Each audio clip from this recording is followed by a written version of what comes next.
What is good, people of the internet? Welcome back to another episode of the Waveform podcast. We're your hosts. I'm Marquez. And I'm Andrew. And today we've got a pretty exciting episode because, like we talked about, we're going to have guests on, and we have a guest this week.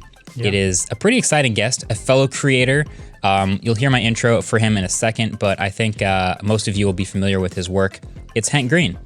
And we wanted to talk to him because we were just talking about his recent video about TikTok, which has a whole bunch of really interesting points. It's linked in the show notes. If you haven't already seen it, watch it. It's really good.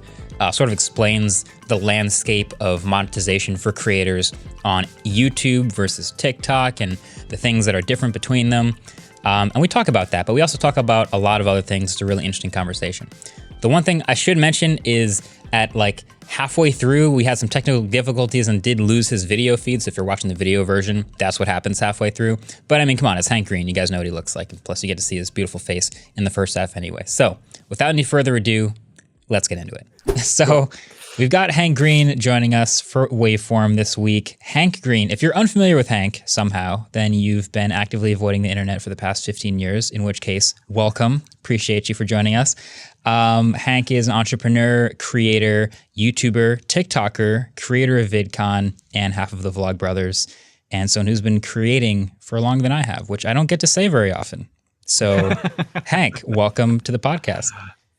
Yeah, well, it helps to just be older than you. I really appreciate it. I'm a big fan, and we just established that we've never actually talked before, which is weird, and I'm very glad to be finally hanging out.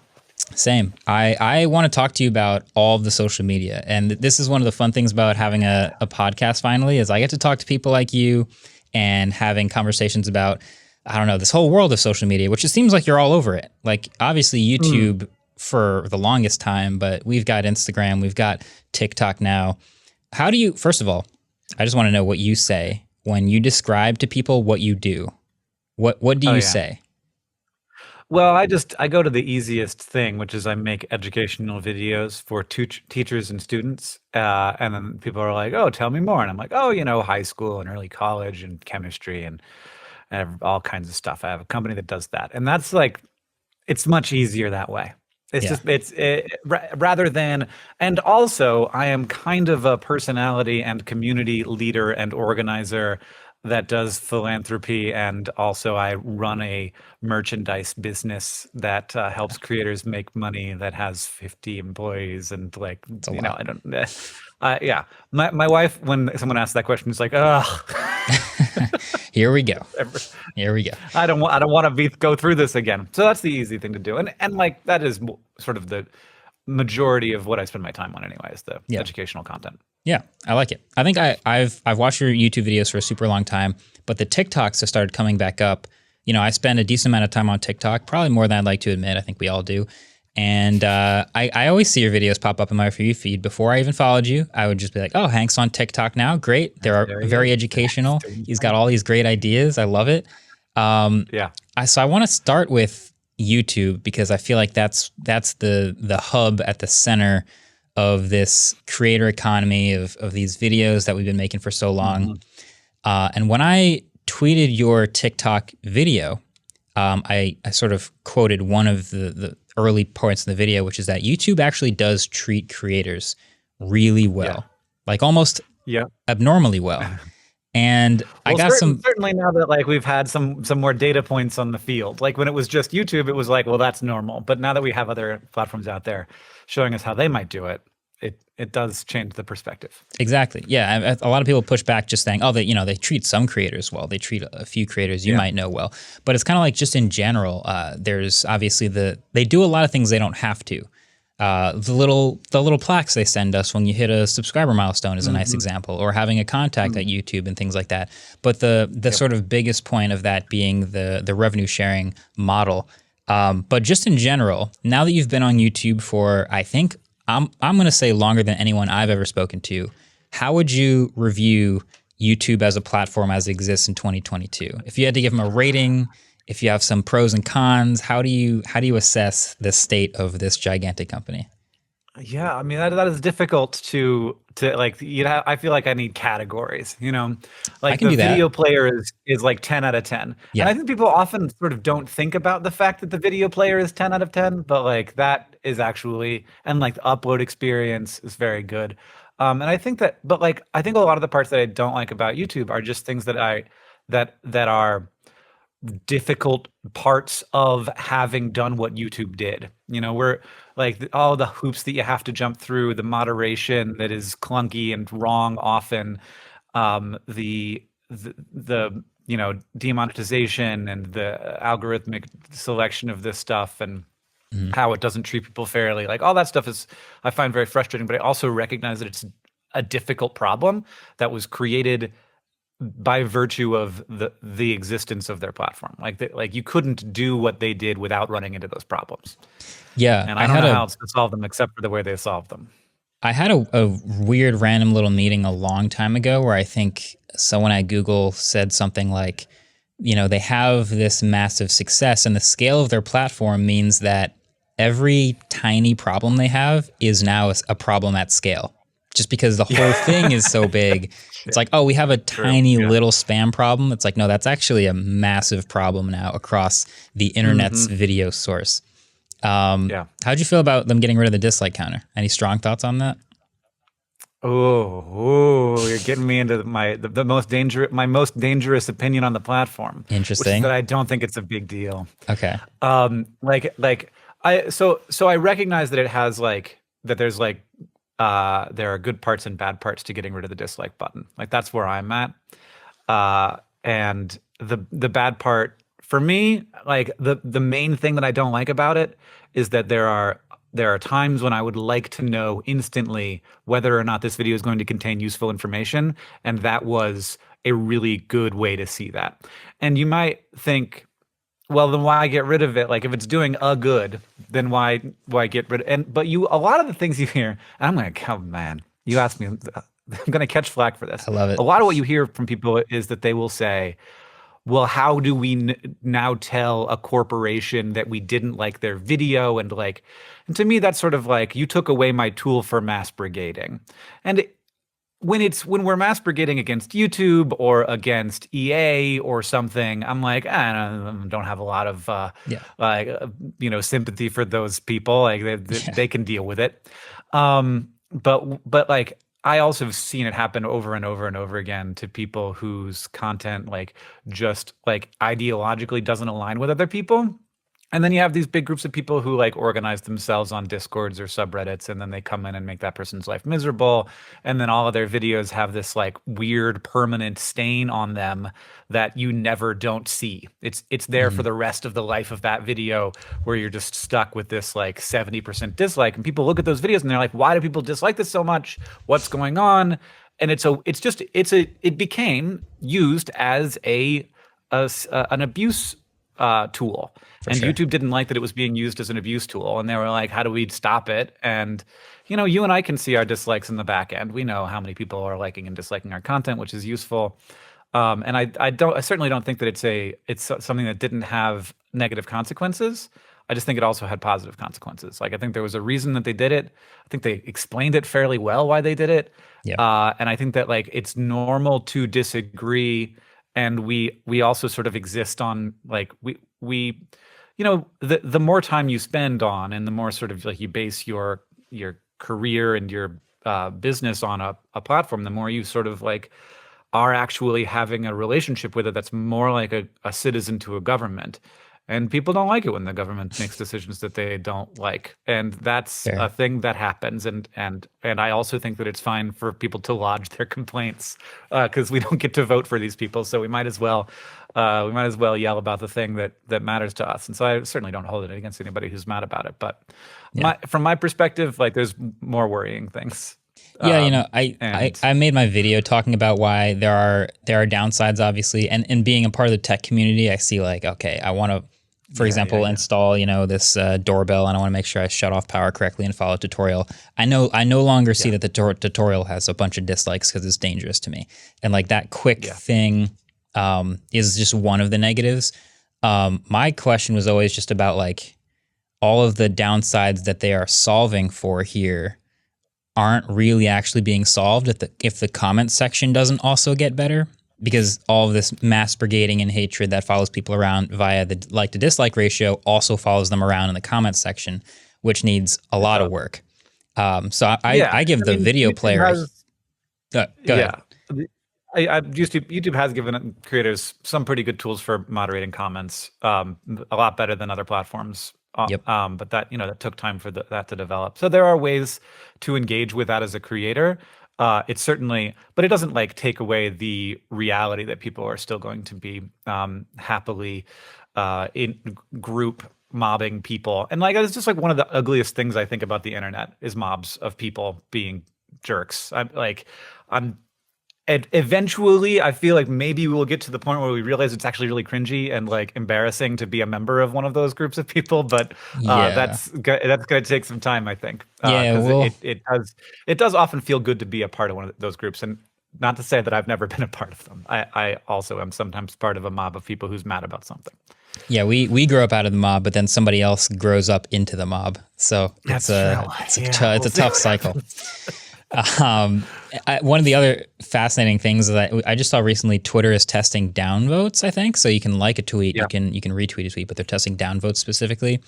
How do you feel about Twitter as a platform? Twitter's just sort of like all over the place at this point. I actually really like Twitter, and there's not that many pieces to review, but I use it more than I think any other social platform other than TikTok right now. Yeah, Twitter is such an interesting case because it is like far more influential than it is successful, especially by like market cap metrics, like Google and even TikTok and of course Facebook just dwarf the valuation of Twitter. But Twitter is extraordinarily influential and important, and like the people who use it are oftentimes defining culture in really in specific and powerful places. It's big in journalist circles, and then it's big in DC, and so it's a huge deal. And I like it as a platform, and I hate it as a platform. I like it when I can convince myself to use it in the ways that I enjoy it, and I hate it when I am subject to its whims and get drawn into things that I know aren't my lane, and I know are just me being mad about something that I'm oversimplifying in my brain, which is something that all social media are good at. And I just feel like, there's a beauty in Twitter's long-term inability to innovate. Because it just remains what it is. But there's also like just a huge, missed opportunity there. Like Twitter owned Vine. And they had this extraordinarily interesting, powerful short form video platform. Do you know how many employees Vine had when it closed? That's a really good question. I could guess. I'm going to guess Vine had 100 employees. Had 50 employees. I had fewer employees than I do. Wow. That's insane. That is incredible. Just try to just invest in it. Just figure it out. But they can't. They just can't. Jack Dorsey obviously has always been very drawn in many directions and not interested always in focusing on one thing. And I think that was not all the love to Jack if you're listening. But I think it's a hard way to be a CEO. And I know that because I'm the same way. And I think that there are a lot of missed opportunities at Twitter. But at the same time, I kind of like that it's like chugging along, making $0, having not a lot of intrusive advertising and not launching shorts the moment that becomes interesting like all the other platforms have. No, they kept it simple for sure. I mean, that's kind of how it started. It started with just 140 characters or 160 or whatever it was, and text message platform, just basically. Text, exactly. But I think maybe the most interesting platform of the hour is TikTok. I mean, it's ever consuming. What was the stat now? It just passed. It passed something, right? It passed one of the other largest sites in the world to be one of the top 5 biggest sites. And I think by traffic, they're probably one of the biggest, period. TikTok is fascinating to me. So we've got these couple top creators that are household names. We've got the D'Amelios, Addison Rays, all of these at the time, and everyone knows who these people are. They're basically broken into mainstream. And then you have this sort of upper tier of the biggest TikTok creators. And I pay attention to a lot of them because the For You page serves me videos from them all the time. And it seems like they're all sort of itching to graduate from TikTok. And it's kind of fascinating to see. And a lot of them go to make a YouTube channel. A lot of them graduate from social media in general, and they go on to do TV stuff. You talked about this in your video, but I'm curious for your like quick take on like why are all the biggest TikTokers trying to just get out of TikTok, even though TikTok is massive and gaining momentum the way it is? I mean, so there's two reasons. One is, you know, the story that you feel like you're a part of. And this was a thing when I was coming up on YouTube, every YouTuber wanted to be on TV.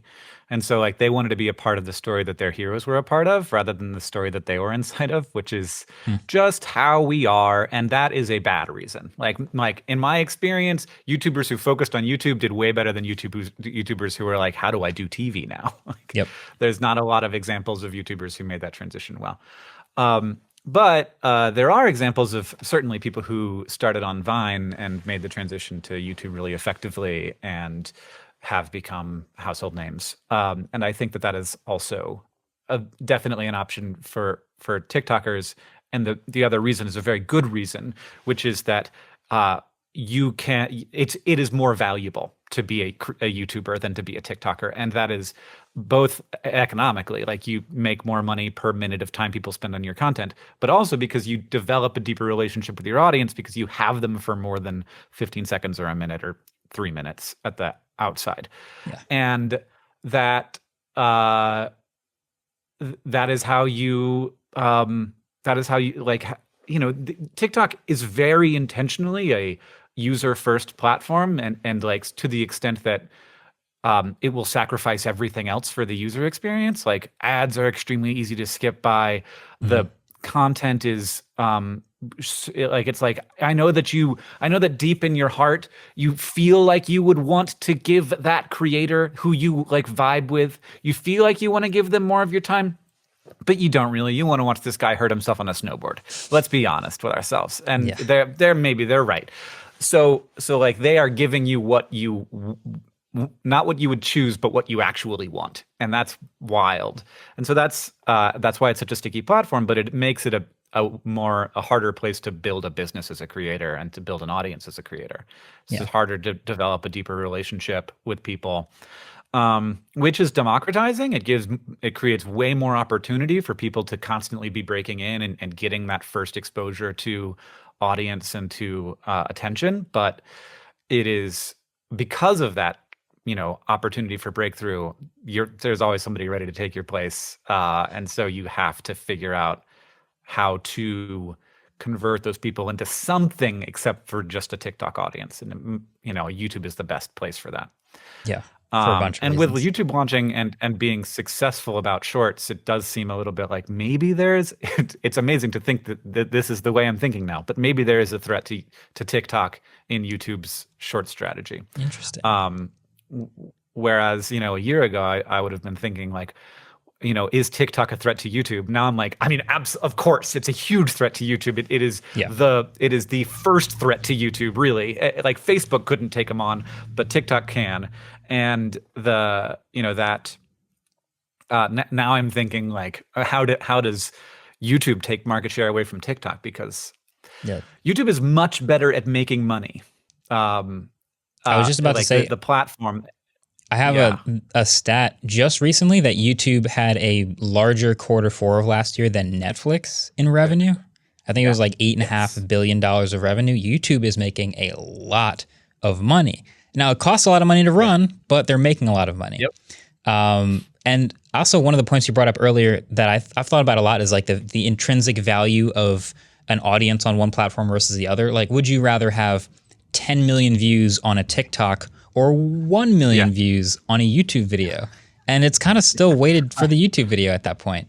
So that's always been really interesting. And you look at the numbers, actually the biggest piece of content I have ever created by views is a TikTok. Of course it is.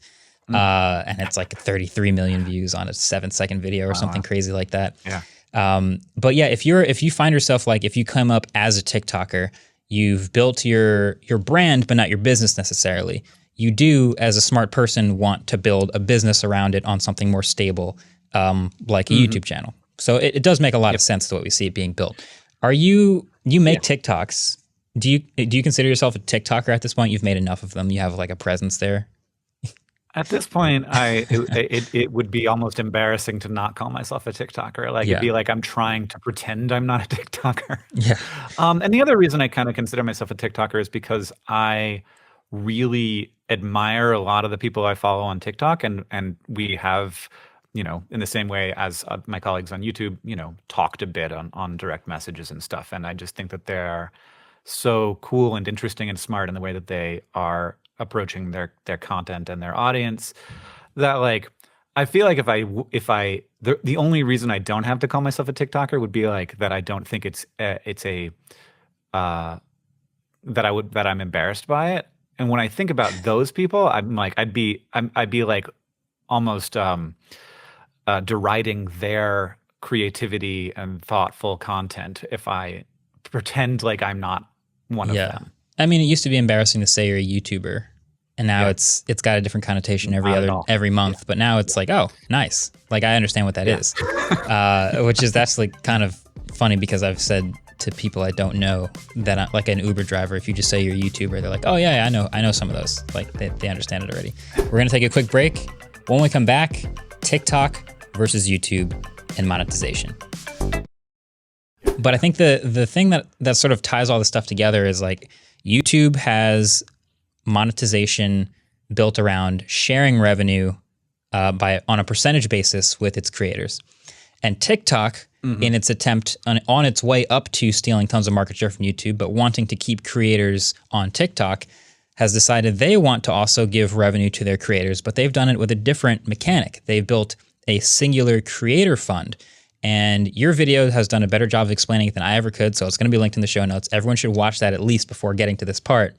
But the worst part about this creator fund is that fundamentally, the better TikTok does, the less successful individual creators using that fund actually do.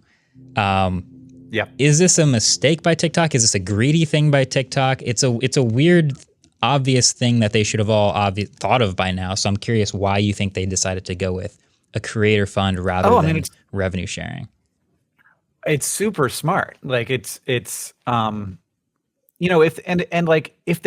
never experienced any pushback about it, it would just be smart. So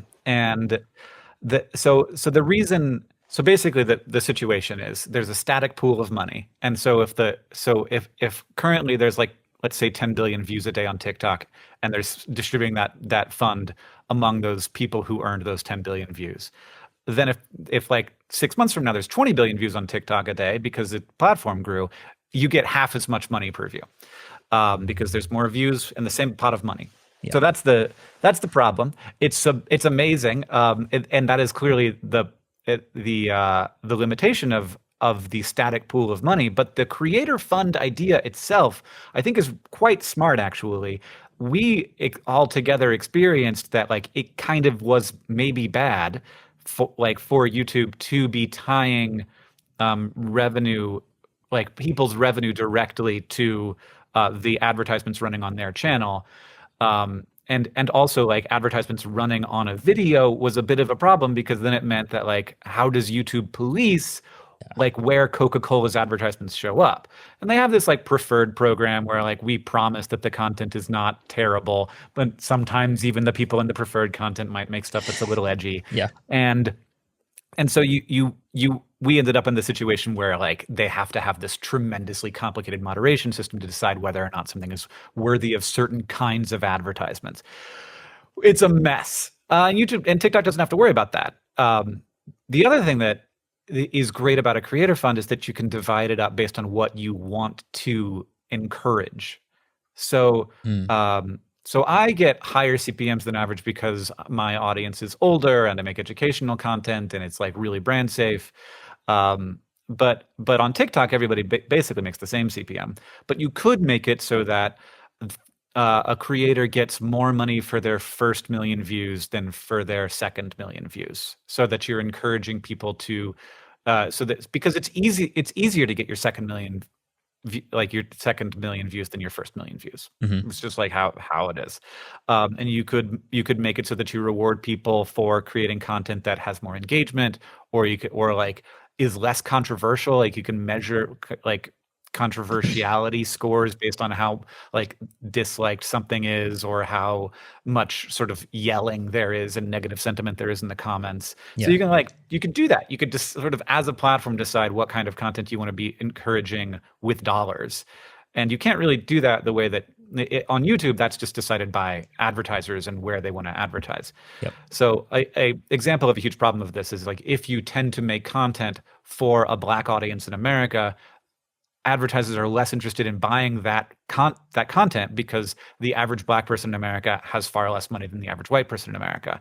So so you literally, just because you make content for Black people, make less money. Yeah. Which is wild. Yeah. One of the weirdest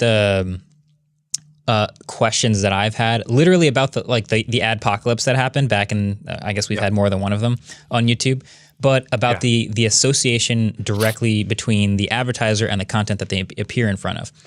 I always thought it was pretty clear that a Coca-Cola ad appearing on a YouTube video didn't actually associate Coca-Cola with whatever's in that YouTube video. At least I personally always felt that way. Yeah, for sure. But it somehow became this really strong like reaction from all of these brands to pull out, because they didn't want their brand associated. And I'm like, I've seen a lot of ads before, a lot of, like when I see an ad on TV, for example, in between like quarters in an NBA game, a lot of times it's a product that's related to sports, because that makes sense and that's where the audience is. I don't remember the last ad I saw on YouTube and what video it was in front of. I don't even know. It's usually some reasonable product. I don't remember. Do you not have YouTube Premium? I do, but when I'm signed into it, like the Shorts account, which doesn't have premium, then I see a bunch of ads and I forget to switch back. Yeah. So I'm like, I can't believe that was such a massive driver of the adpocalypse, but it really was like the direct tie between brands. Do you want me to bore you with the deep reality of why that happened? I would love you to. Okay. Yes. So there's two components of it. The first is that the last like 80 years of television ads have been sold that way. They say you can reach this many people, but really what you're doing is you're aligning yourself with content. And in this case, the content is stuff that people feel really passionately about, or that makes them feel good. And so it was easier to monetize like sports, for example, because people have a lot of passion around sports content. So it's much easier to monetize, to sell ads around the Super Bowl than it is to sell ads around like CNN, where you don't really know whether like what the vibe of that day is going to be. And so that is how ad agencies have been selling brands on content on TV for decades. And so that is how brands think about it, because that's how advertising agencies have talked about it to them. And it's also how the content providers have talked about it to them, how the television stations talk about it to them. So like that's been how you sort of like beyond just the demographics and beyond just the number of people you're going to reach, that's how you try to like add the extra icing on the cake. So they talk about this a ton and how important it is. And then finally, and you switch over to YouTube and it's like, it's not important anymore at all. Don't think about that. We're not advertising on the content. We're advertising to the person. It's just an algorithm. You are choosing the person to advertise to, not the content you're advertising on. Right. And which is more or less how it works, though the content still matters. And then the other important piece of that pie is that during the adpocalypse and before and also since, though it is getting a little less this way now, advertising agencies really hated Google.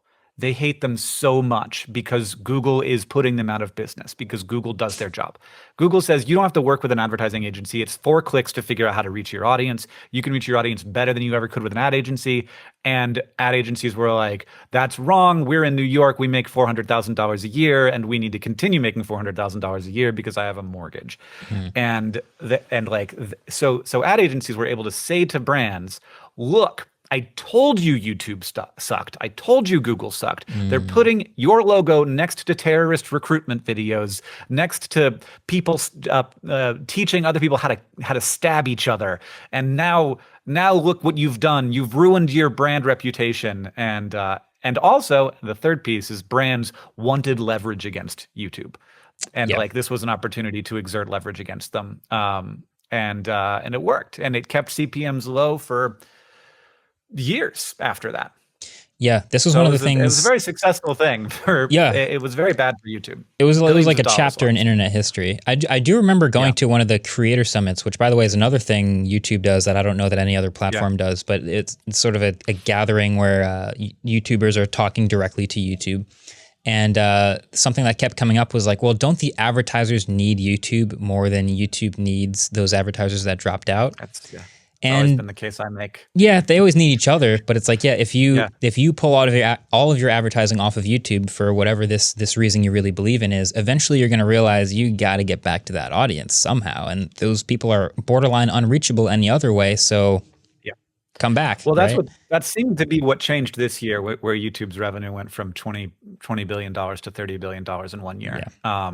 And that's a wild number. That is, it's bigger than Netflix. It's crazy. And Netflix has like hundreds of millions of people who just give them $10 a month. Yeah. And YouTube's just doing it through almost all through advertising. Though, please sign up for YouTube Premium. It's so much better. I second that. Listening out there. I highly recommend it. The ad-free experience is great. It is, and now so we're looking at shorts and like how they're trying to take a little bit of market share back from TikTok, and it's kind of interesting because I've made videos. Actually, we've done this sort of a fun game. I'll make a 45-second video in vertical. I'll edit it and I'll publish the exact same short on TikTok, Instagram Reels, Twitter video, YouTube Shorts, and we'll always guess like how we think they'll do. Our Shorts channel is pretty new. It doesn't have as many subscribers, but we'll sort of guess like, I think the Reel will do better for this one for this reason, or I think this TikTok's going to take like a 24-hour slow burn and then sort of take off. Yeah. The YouTube Shorts hasn't really taken off for my very young Shorts channel, but we have noticed the TikToks fluctuate the most. It'll go from like 100,000 to 3 million to 200,000 to 12 million. And it is the most reliable / unreliable. The latest one we did, the YouTube short, brand new, 10,000 views after 24 hours. On Twitter, 297,000 views. Instagram Reel, 1.95 million. TikTok, 1.7 million. And then the TikTok passed it. Just sort of unpredictable. Do you make your TikToks thinking about like which platform it might be best for? Are you sculpting your videos for TikTok specifically? I make TikToks for TikToks. I try not to think about, there's to some extent because the 1 minute limit I think about, because I'd rather make a video that's 1 minute, because then I don't think that you can do YouTube Shorts that are over a minute. Right. And that will probably change, but I don't think it has yet. And so that's the thing I think about. But other than that, like, I'm making TikToks as a TikToker. Like I feel engaged in the culture of that world at the moment. Like I don't think that I will remain that way forever. But I'm engaged enough in the culture that I feel like I can do it, in my own way as a 41-year-old science teacher. Engage with it in a way that won't be seen as too embarrassing. Yeah. And and then a lot of that stuff just won't make sense off TikTok, and so it will not be re-uploaded as a reel or as a short. But a lot of it will, and so it sort of comes down to like the kinds of content I make on TikTok. Some of like if I'm answering science questions or doing a video about science, it's going to work anywhere. Whereas if I'm engaging with something that is like inside of the current moment of TikTok, right, it wouldn't even make sense if I uploaded on TikTok 2 weeks from now, let alone on YouTube. That's exactly right. Yeah. I feel like my philosophy has always been to upload content specifically for that platform. And if there are things that plug into the cultural nexus or whatever's happening in that moment, then that's even better. But yeah, we're just sort of trying to come up with good short ideas and good video ideas in the tech world. There's lots of ideas out there and things to make, but on how to make them for TikTok is a question that I think about a lot. Yeah, I mean, it's a very different audience. Like that's, it's not just it's got the culture of the platform, it's the look of the platform, but it's also it's younger, it's more female. Mm-hmm. It's interesting. My science videos get like 70% female on TikTok, and they're like 80% Really? male on YouTube Shorts. So like exact same piece of content. That is really interesting. I'm going to check right now, actually, because I notoriously on a tech channel. What would you guess that my male-female ratio is typically on a tech video? I don't know, 85 to 15. That would be world class. It's nowhere near that. Oh, really? It's nowhere. Yeah, that Holy crap. I've never seen a double-digit female ratio on a tech channel on YouTube specifically. Wow. But that's YouTube.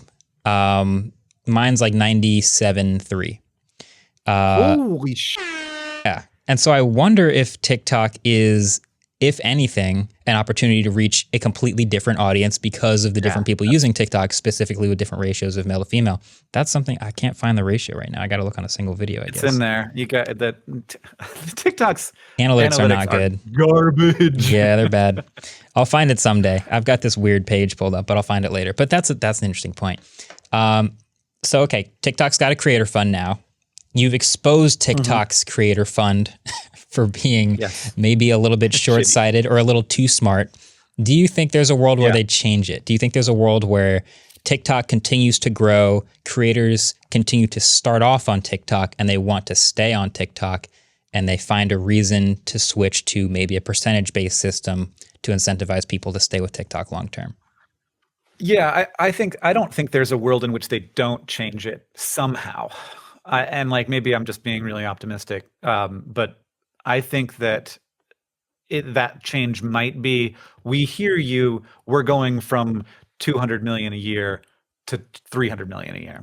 And like that to me does not solve the problem. No, yeah. It's still, and like I didn't even get to the end of the list of advantages to this, but one of the big ones is that you get to control that line item. And so like as a business, you want to be in, you hate percentages.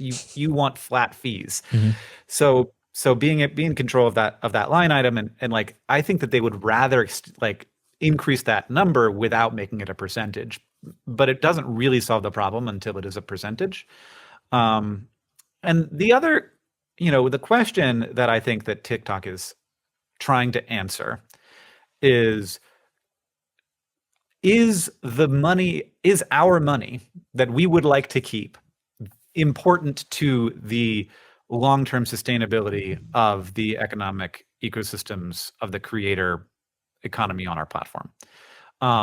And I don't know the answer to that question. Like, as a creator, as a person who likes creators, I hope that the answer is that, like, in order to become as powerful as YouTube, you need to build the same moat that YouTube built, which is, I believe that to be true, by far the best place to be a creator on the internet. Yeah. And like, Twitch is also good, but it's still not as good as, I don't think it's as good as YouTube, because I think Twitch is more work for the money. Twitch, I saw an interesting analogy, and it's similar to what I would describe YouTube as, but it's kind of like driving for Uber. You'll make money while you're doing it, and then when it's over, when you stop driving, it stops. And it's wild. The amount of money that I make from videos I made 10 years ago is like, really? That's still throwing off $50 a month. All right. Yeah, exactly. That one video. There's several. I mean, we all know what the ones that show up and recommended over and over and over again. We all have a couple of those. We'll take another quick break, and when we come back, we're going to talk about YouTube adding more features.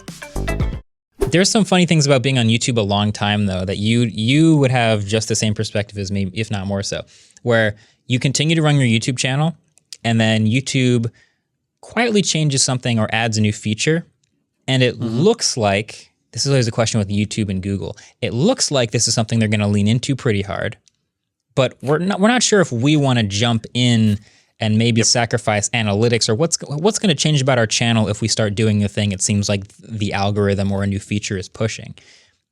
Shorts is one of those things where it's like, do I want to post shorts on my main channel? Is that going to Yeah. Will those be separated? Like, do you think about that at all? You do shorts on one of your channels, right? hmm Yeah, we do shorts on SciShow, and we do shorts. I have my own, like I basically repost my TikToks on my personal channel. Hmm. Um, yeah, I mean, there are lots of times when YouTube has launched an exciting new feature, and it's like, should I go all in on this? Because I've seen these things flop, you Yep. know. And I felt like that initially about shorts, honestly. I was like, is this a good idea for YouTube to be doing? Like, how all in on this really are they? How big of a threat is TikTok to them? Now I'm in the place of like YouTube not having shorts is like Blockbuster not having streaming. You're like, all right, maybe it's going to hurt their bottom line a little bit, but like they'll still exist. Yeah. They will continue to compete in the new future because I'm terrified. Like a lot of, I don't know.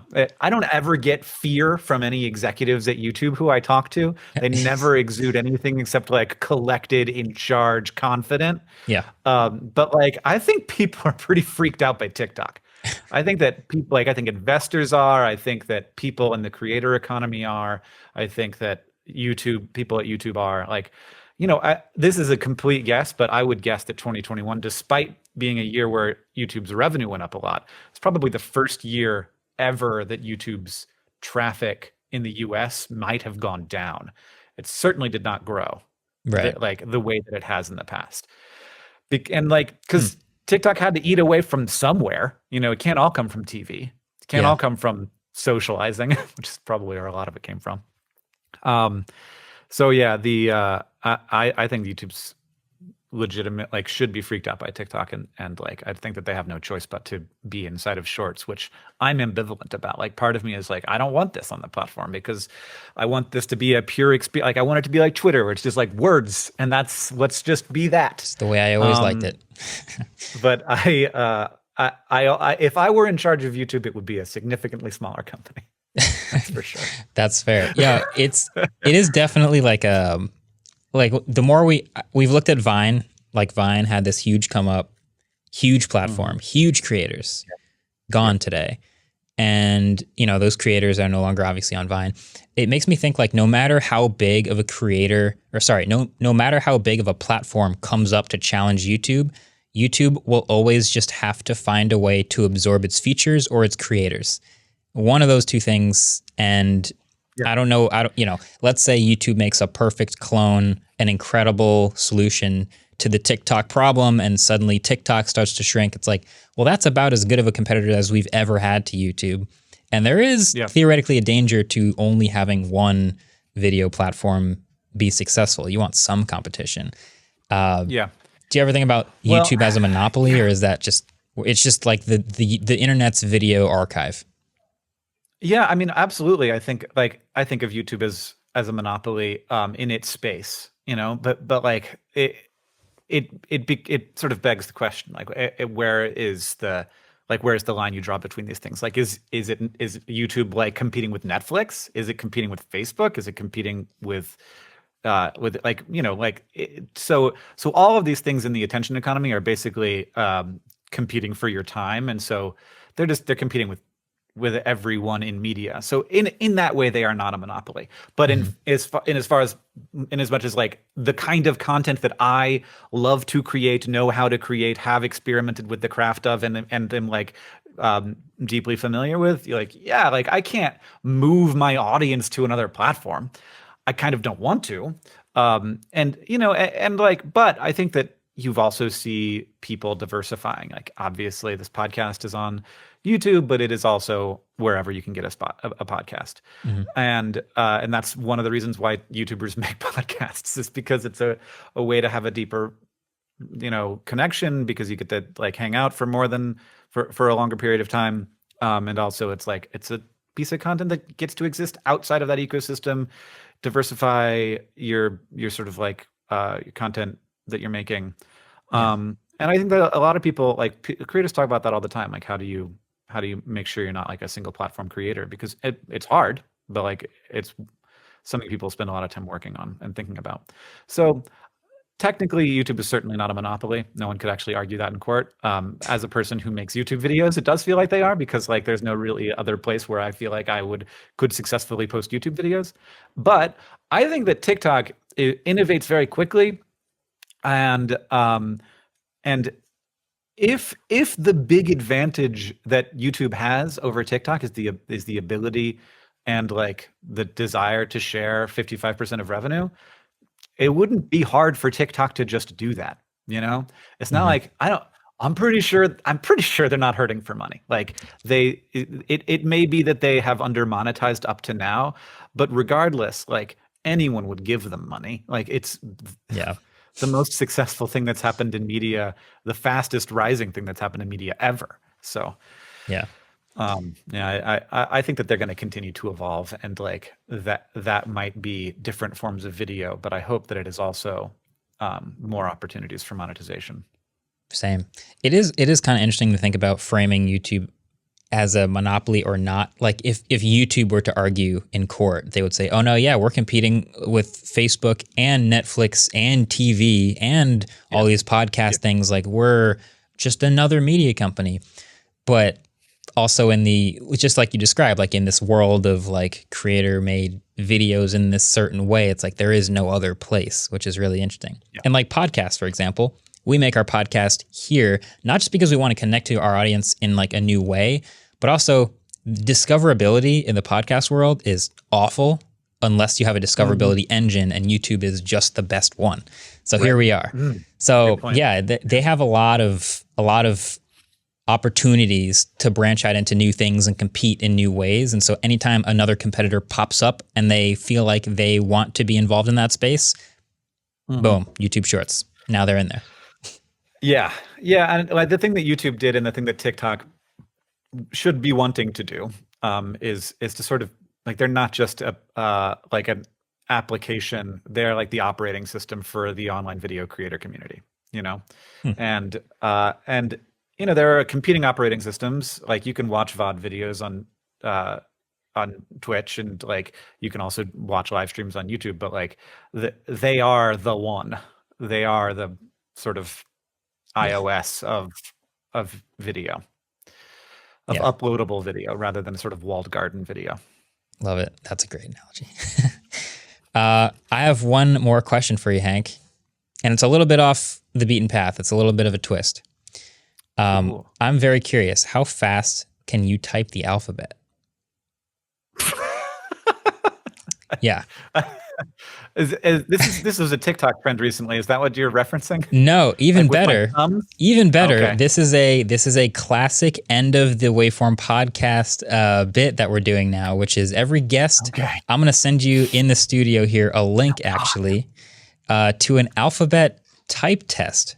And if you can open this site and screen record your attempt at typing the alphabet, we actually have a leaderboard of previous guests on the podcast. And we may have bet on how well you do on this leaderboard, but I won't tell you what we've bet yet. So if you could give, are we doing 3 attempts? 3 attempts? If you could give your 3 attempts at typing A through Z, that would be pretty sick. I gotta open a screen record. Yeah. I'm glad that you just assume I know how to, I can do a screen record, which is of course true because I'm a YouTuber, but like I can. Are you on a Mac or a Windows?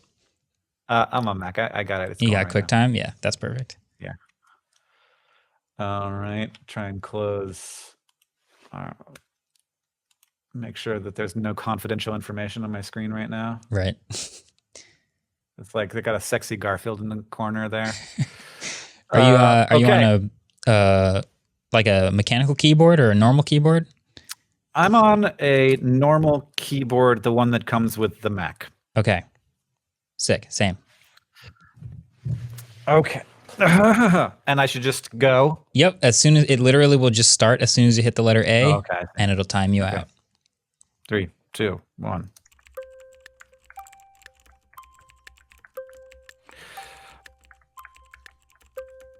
I don't feel like that was particularly fast. That sounded pretty good. Does it give you a time? I don't know. I pushed enter and it went away. Oh, okay. Okay. I think as soon as you get to Z, it spits out a time. And then I pushed enter, and I shouldn't have done that. Oh, yeah. Or maybe I missed the letter. Oh, if you miss a letter, it won't get to Z. Okay. Yeah. Hey. What the hell did I do wrong? Oh, I didn't hit G. Okay, well, let's start over again. It's harder than it sounds. It sounds really easy, and then you get to like W, X, Y, Z, and it's really tough. Yeah, my pinky gets tired. Okay.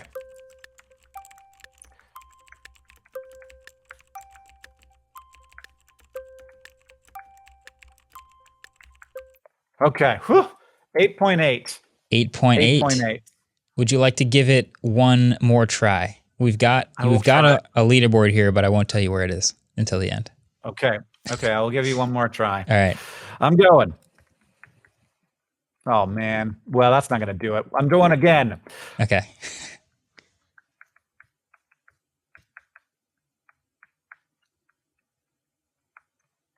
$7.2. Oh, that's a big jump. That vaults you up the leaderboard. 7.2 puts you right behind Colin and Samir for number 9. Did they do it together because they just love each other so much? They took their best time of their combined attempts. That is incredible. If you can send me that screen recording, that would be amazing. But anyway, okay. Thank you, Hank, for joining us. This has been an adventure. I like talking to creators about creating and the creator universe. Feels like being in a superhero a superhero movie talking to other superhero characters. It's kind of fun. Thank you. It's super interesting. I really appreciate all the questions. It's cool. It's nice to finally meet you. For sure. Hopefully we do it again sometime. I know you're super busy, but until then, I'll be watching more TikToks. All right. Just keep scrolling. For sure. All right. Take care. See ya. Later. Bye. All right, that's it with Hank Green. I again want to just take a second to thank him. He's obviously super busy, and we are super happy to have him and have that chat. I thought it was really fun. I think it was really good. We've talked about TikTok so much here, and just like he's really deep into that. And then along with the fact that it's really fun from an outsider watching you who's been on YouTube for so long talk to someone who's been on even longer. I mean, like I have some knowledge, but watching two people like that just talk is just fascinating to me. Yeah. I hope he can come on the show again. He knows so much about social media. So like if he wants to be our resident expert, I would love that. Kind of like how Neil deGrasse Tyson's our resident astrophysicist. We should have Hank, our resident social media expert. Yeah, I mean, he'd basically be a third co-host at that point, but I'm all for it. Hopefully, Hank, if you're ever in the New York City area, come visit us. We'd love to have you actually sit down. I'd love to be part of it too. Real question. If he comes into the studio and does another episode in person, does he get to do the typing test again on a new keyboard? Or does he have to stick with his old result? I don't know. We'll cross that bridge when we get to it. Yeah. We'll just... Okay. We'll figure that one out. Copy Hank or Hank_1 final.mov. That was great. Really fun conversation. We will see you all next week. Peace. I've never done the outro before. That was weird. That's perfect. That's how it's done. Waveform is produced by Adam Molina. We are partnered with Vox Media, and our intro outro music was created by Vane Sill.